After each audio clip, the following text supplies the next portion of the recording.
So I am going to talk about when not to use Spark, right? Spark is not suitable for everything. It is super suitable for some things, right? Like, I love Spark, but a lot of time, a lot of the frustration in my life comes from people misapplying Spark. So I'm going to do the thing which you wouldn't normally expect, which is, as someone who works on Spark, try and convince you not to use it. And I want to be clear, like, I am pretty biased, right? So I think Spark is going to apply in a lot of situations, in part because I would like you to buy several copies of my books, right? I've worked on it for about a decade. I have tattoos from my books about Spark, and like that really sort of gives you an idea of my bias here. Another thing that I think sort of matters is I've tended to work at very large companies, with Fight Health Insurance sort of being an exception. Although we're a small company, we still have really massive data. It turns out there are a huge number of health insurance denials out there, arguably too big to fit on a single machine. So that is a pretty good application of Spark. But not everyone is going to be working at that same scale, and it's completely valid, right? If your analytics happen to fit in memory, this is fantastic, right? The other thing, I tend to write Python and Scala code. I love those languages. If you don't like working in Python or Scala or Java, right, like that's something to keep in mind. Spark is really good in Python and Scala, and we do have new APIs through Spark Connect for other languages, but it's not as good an experience, right? The other thing is, like, work on things that are pretty close to big data. So this talk is about why not to use Spark, but we are going to start with a little bit of the why. And here's a cloud that you cannot run Spark on. I did try. Turns out at Electric Daisy Carnival, they do not like it when you try and deploy software to their lights. OK, cool. So the first reason to use Spark is when your data is just too big to fit in memory, right? And what does too big to fit in memory mean, right? Like, one option is I can't open it in Excel. I would say probably not yet big data, but a good starting point. If you can open it in Excel, probably, don't use Spark. Some exceptions. If you can open it in Pandas, that's also probably going to be a lot easier, right? Similarly, if you can work in MotherDuck, it's going to be a lot easier when it's on a single machine. But if it's not going to fit on a single machine, this is probably a good sign that it might be time to use Spark. The other thing here is, right, things fit more, right? It's like our house. We lived in a very tiny place, and we had a very tiny dog. However, the dog started to grow, and so we moved to a bigger place. And unlike San Francisco, it's actually cheaper to get bigger computers now. It turns out it is more expensive to rent bigger apartments, unfortunately. But that's OK, right? Like, you can get a bigger house for your dog. You can get a bigger computer for your analytics. And you don't have to spend all of your money on it, unlike us with our dog, because living in San Francisco is just a little expensive. The other good reason to use Spark, even when it does fit on a single computer, is if your analytics are too slow, or if you're doing something more complex than analytics, right? For example, if you're calling a bunch of LLMs, if you're trying to do a bunch of model fine-tuning, even if your data fits on a single machine, trying to run it all on a single machine might not be good, right? And so what we can do is we can sort of take our dog and we can put our dog on something faster, in this case, Spark, right? Or my wife carrying the dog in a little backpack. He surprisingly does not hate this. Yeah. So the thing, though, is there are more ways to go fast, right? Like, Spark is one of the many ways you can take things and make them go fast. And it's not ideal for everything, right? Just like my Tiger 900, I love it. It's fantastic, but I would not write it to Seattle right now, right? It would be very uncomfortable. Similarly, Spark is not going to do well for all problems. But yeah, we can get a 55 CPU server on eBay for not all that much money, right? And back when we started with Spark, that would have cost all of the money I had. And then some, right? Now we can actually get 55 CPUs, and it's like, well, maybe single machine parallelism is the right way to do this. It's still work, though, right? It's not free. Having 55 CPUs still means you have to write your code in a way that's a little different than if you were just doing linear processing, but it's still probably going to be less work than switching to Spark entirely. Oh, sorry, I said 55 CPUs. I meant 56, my bad. I forgot. 0 indexing, we're not living in Julia. It's fantastic. Okay, the other reason that some people choose Spark is they want to use machine learning. Yay, very fancy. We will get money from venture capitalists. If anyone knows how to do that, please send me a message on LinkedIn. It hasn't worked out super well for my plans so far, but one of these days I'll figure out how to tell them that we're doing generative AI and receive large sums of money. But the thing is, right, Spark does ML, it doesn't do generative AI, and ML is just not cool anymore. But more seriously, right, like Spark does have some machine learning libraries. In practice, though, the machine learning libraries it has haven't really been the winner. What's happened is we have tools like TensorFlow, and we have all kinds of other wonderful machine learning tools that you tend to use with Spark or on the output of Spark rather than using Spark's built-in machine learning tools. So this is cool, and you should definitely buy Adi's book from this morning. She has a book about using Spark for ML. So corporate credit card people, please go and buy several copies. But otherwise, maybe you don't have to use Spark for your machine learning. Okay, now let's talk about all the things that are terrible. Yay! No one. Okay, some excitement. Okay, so what are all the things that are terrible, right? This is sort of a prelude. We've got a very sad Ducati, very sad. That's gasoline. Oh, bad news bears. We've got testing, at least that came back well. And then we've got a bunch of RAM. Okay, fantastic. So how many people here like writing Python code? Okay, keep your hand up if you like reading Java stack traces from your Python code. Okay, yeah, this one is a bit of a low blow, right? But like Spark is this fantastic thing, but when anything goes wrong, you get a Java stack trace. And the problem is, if you're writing Python code, reading a Java stack trace might not be your core competency, and it probably shouldn't be, right? So Spark's debuggability is, at the very best, kind of painful because of some architectural decisions we've made. And that doesn't even get into the part where we have an error on a different computer, right? So the saying about distributed systems are, distributed systems mean that the failure of a computer that I didn't realize existed results in the failure of my code, right? And so now you'll get these things, and these errors might not even be related to anything that your software is doing. It could just be that US East 1 decided that it was going to go to the spa for the day, right? And then you just get a bunch of Java stack traces from your Python code, and you check Twitter to see what's happening with US East 1. You check, don't go to Twitter anymore. Blue Sky, insert favorite, less far-right social networking site here. Okay, so on the flip side though, debugging is actually getting easier. And these pictures do make some sense because there's a tool called Spark Lens. And here we have lenses.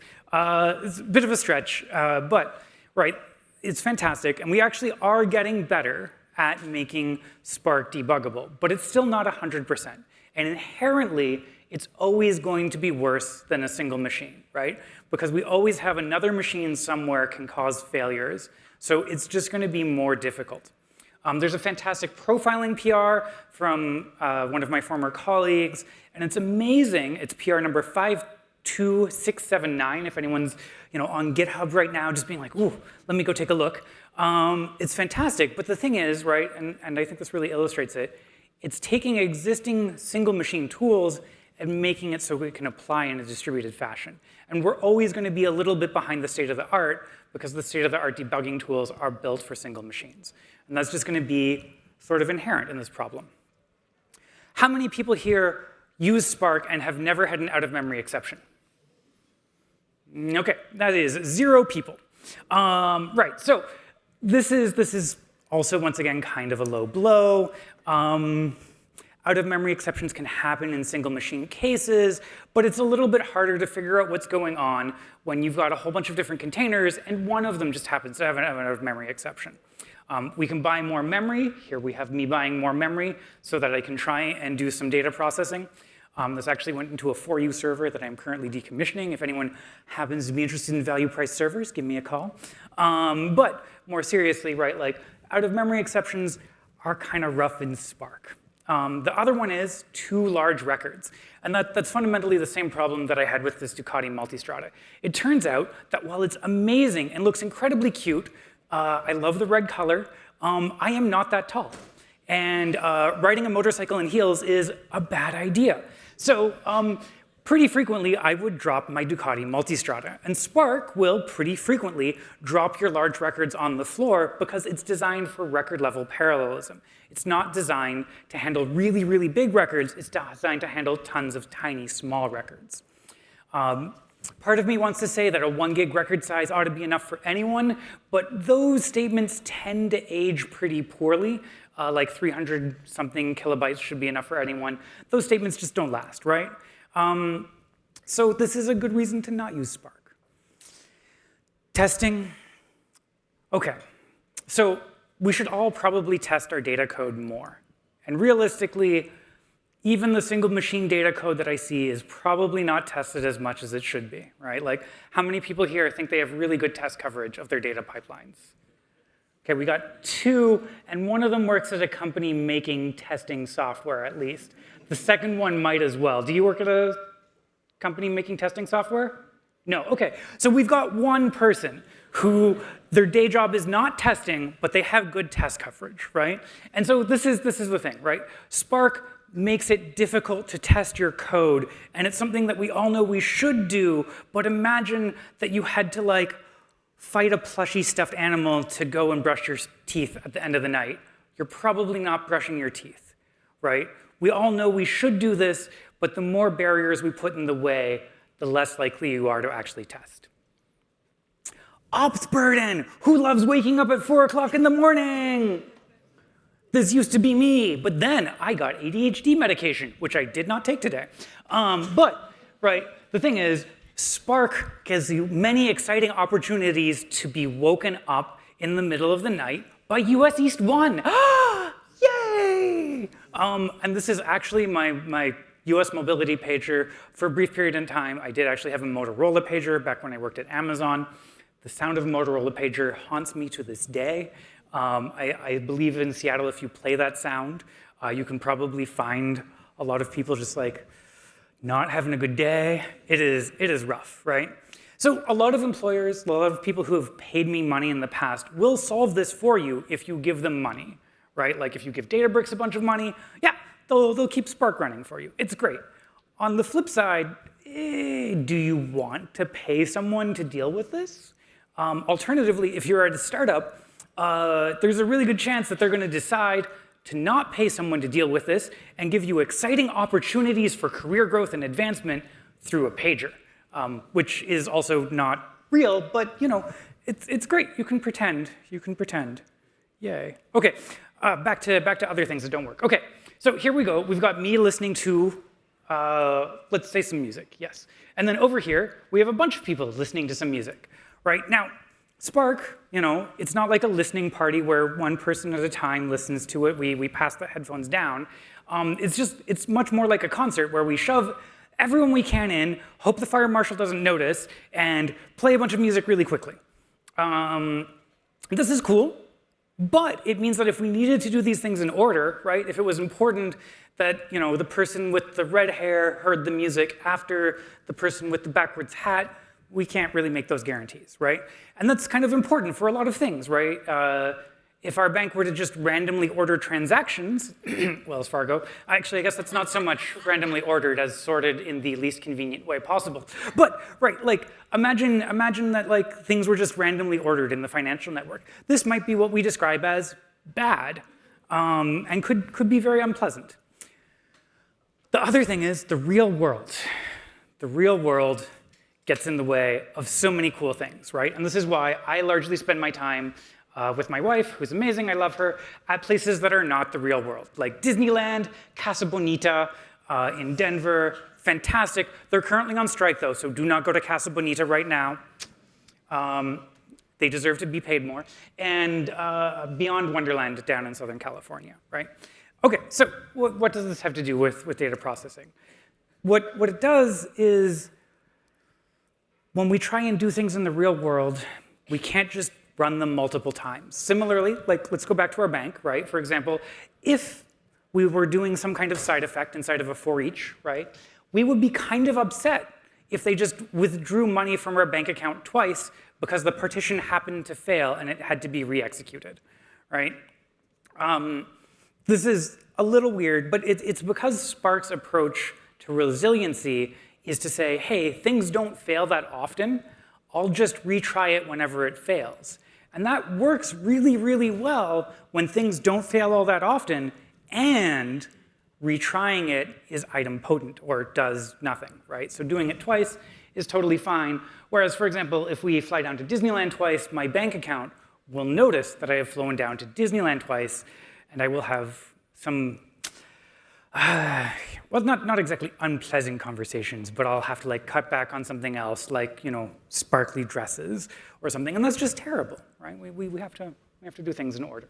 Sorry, side effects matter. Okay, so why does this matter, right? In general, what do we need to come out of this, right? So Spark is not the one true ring. It is not going to solve all of our problems, and anyone who tells you whatever they have is the one true solution to all of your data problems is probably trying to tell you something, and they're probably not doing a very good job of selling it to you either, right?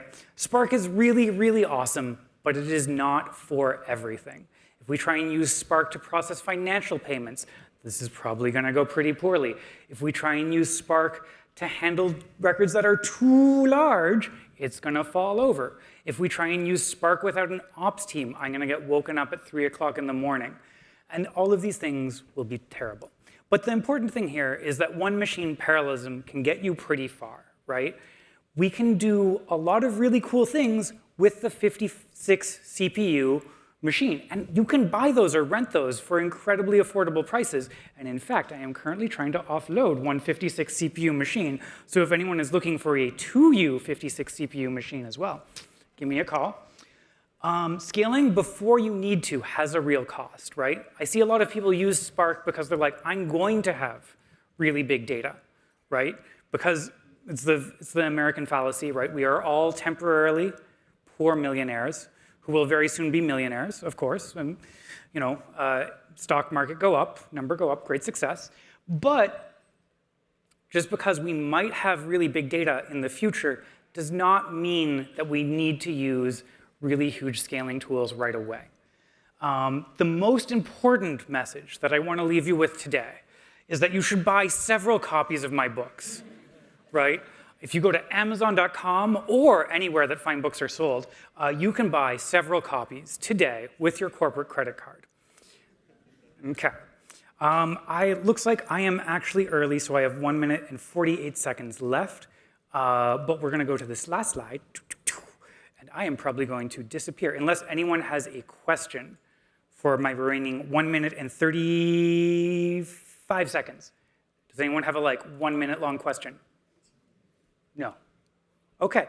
Thank you all so much for coming right after lunch. If anyone wants to find me to ask me questions in private, maybe you've got a Spark deployment and you've got an out-of-memory exception and you want someone to explain it to you, definitely don't look for me. But if you have a more fun problem, or for example, buckets of money, you can come find me in this sparkly dinosaur dress. I will be out in the hallway drinking coffee if it's still available, or if it's not, I will be out in the hallway looking for coffee, wishing it was still available. So thank you all. Thank you all.